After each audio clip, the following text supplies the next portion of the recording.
Hey guys, welcome back to my channel. My name is DeCorsia, and in today's video, we're going to be talking about some more pharmacy stuff. I have a playlist on my channel with all of the videos I've made so far for those that are interested in pharmacy school.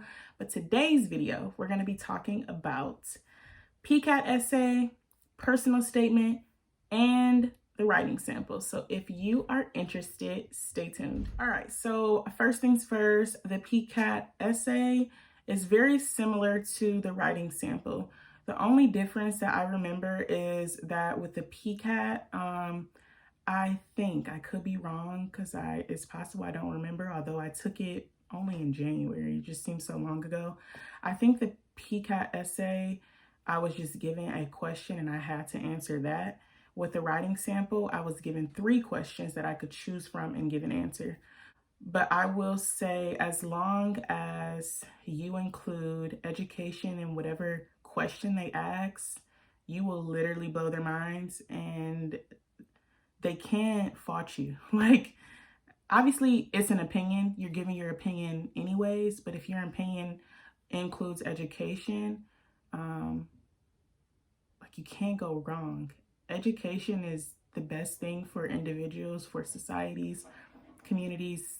I mean, look at how good, I'm not even going to go in detail. Yes, I would say have a great thesis statement, have an introductory paragraph, a body paragraph with your details, a conclusion that reinforces your thesis, and make sure your essay includes education. And yeah, that should work for you. I don't want to promise, but pretty sure you'll be good. I actually have a video on some interview questions that I was asked, and in that video I showed you guys 3 questions that I had the option to choose from for my writing sample. I'll link that video above. But yes, today, which I did not answer in that first video, I will be reading what I wrote for my writing sample.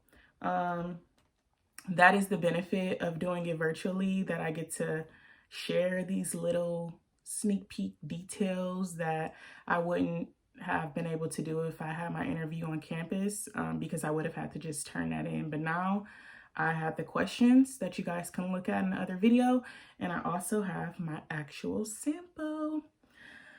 So let me read the question and then I'll follow up with my answer. The question I chose was, do you think childhood vaccines should be mandated by the state or the federal government? I answered with, I think it is important for vaccines to be regulated, but not necessarily by the government. It is important to educate our nation on vaccines and how they can benefit us as a society, but to also suggest side effects and interactions. It would be controversial for the government to mandate childhood vaccines for cultural and religious reasons as seen in today's society. Currently, there are measures put in place to implement vaccinations for acceptance into schools, traveling, and securing the safety of workplace environments. Depending on the circumstances, there may be a policy that enforces vaccinations to protect peers, patients, and others that can or will be affected from exposure. I also think it is important for us to exercise our rights and choose what we believe is right for our own children. Yes, vaccines are a precaution and preventative measure taken for the betterment of society, but it can also be a detriment of moral values and cultural beliefs. The way that vaccines are mandated in today's society gives every citizen a choice. If they choose not to vaccinate their children, they can go the route of homeschooling, which some families prefer. Educating families on vaccines and the history of the diseases they help to prevent is vital. Some people prefer not to vaccinate because they do not know enough about the entire process. Vaccines are used as an immunity measure to ensure a healthy environment for the future of our nation. Although vaccines are not always 100% preventative, it is a benefit to our health and safety. I believe the way that the government has currently enforced vaccinations is a great way to ensure safety, but also offer a sense of freedom. As a mother, I understand the importance of vaccines, but I also can relate to wanting to have the final decision on what I want done to my child to safeguard their life in the future. After reading this, and my last block was on law and ethics and autonomy, I'm very proud of my writing sample, and I stand by what I said. And after I wrote it, I was really proud of myself. But I will say, for those that are nervous about the virtual process, an upside to that is writing your sample online, you have the computer to check for most of your errors. Like, you get the red squiggly for spell check, blue squiggly for grammar errors. So at least I have that. I will say in the PCAT essay, you will not have the squigglies. So nothing will be there to kind of warn you of your mistakes on the PCAT. No.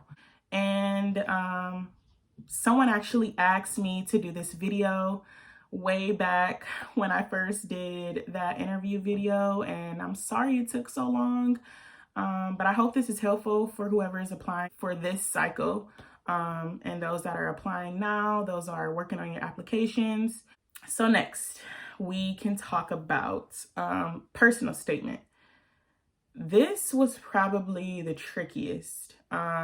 All things writing is a little unsettling for me. So I called on my best friend, Nikhil, and she came through so well for me. She is a social worker, and she's currently studying to get her MSW, her master's in social work. And they write papers like every day, almost every week. So who better to help me?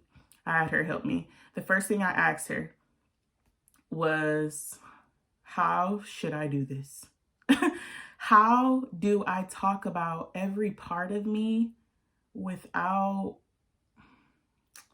leaving anything out? I only have one paper, 3 paragraphs, essentially. And I didn't want to leave anything out. I also can't be controversial. As far as politics or religion, they say not to include those things, but I just told her, like, I can't leave God out. It would be a lie.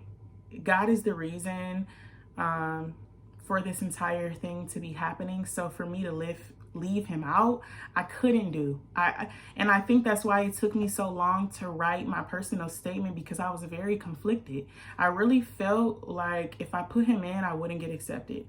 And if I didn't put him in, I also wouldn't get accepted, because I'm like lying about my life. So I talked to her, and she's the best. She told me, like, listen, he's a part of who you are. He's a part of where you are. So much so, you have to put him in there. And if a school doesn't accept you because of that, that's not a school you want to go to. And I was like, yes, sis. I knew all of that, but hearing it from her just really resonated. And she helped me through the entire process. We kind of just put all the important events that had to do with school. So I had to dissect. We did that by choosing the things that had to do with school and the things that pushed me to where I am today, and the things that will make me a great pharmacist. So yes, honestly, the personal statement was the toughest of the 3 to write, because I did the PCAT essay first, the personal statement, and then I had my interview. Because I took the PCAT before I actually submitted most of my applications. So I was just really nervous, and me doing those by myself was different because it wasn't about me. And that's crazy that the one that's about me, I kind of needed help with. But I really just didn't want to have a pity party. I didn't want to share too much, but I know I needed to share something. I didn't want to be all over the place. I needed to make it flow. I wanted to include God. Like, it was hard. It was very hard. It was very, very, very, very hard.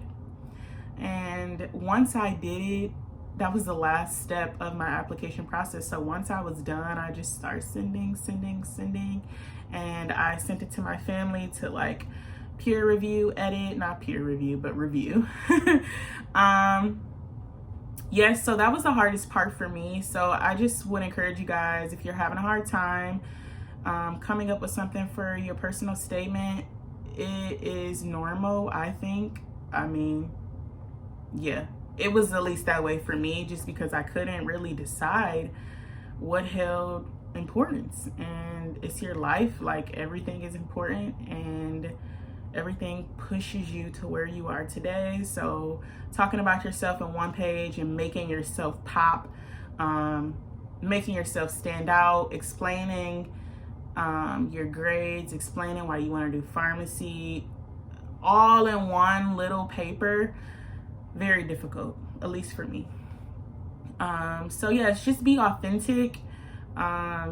If you have grades that are lower than the average, this is the time to explain why, because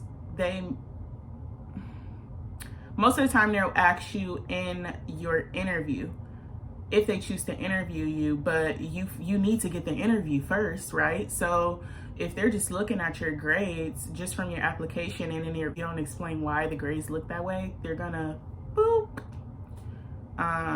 So at least touch on that if that is the case. It's the preview of you, and then when you get the interview, you share everything based off of the questions that they ask and win them over. But that personal statement is a blessing, and it could be a curse depending on how you write it. So really have whoever is an expert, a great writer, a good journalist, whoever is in your corner, friend, family that you have around, really involve them if need be. If you got it covered, you got it covered. I would at least have one of those people review it for you, or even have a mentor check it over. That is how I answered all three of those. If you guys want more details, I'll be glad to answer that in the comments below. I know this is kind of all over the place, but again, I'm not a writer, so I wanted to just touch on all three of these in one video. I hope it doesn't seem crammed, but I'm glad to be able to share that. If you guys want to look at my other pharmacy videos, I do have a playlist on my channel with all the videos I've done on pharmacy. And if you guys have anything that you would like me to share or put out regarding the application process, regarding pharmacy school, feel free to let me know. And I will see you in the next video. Bye.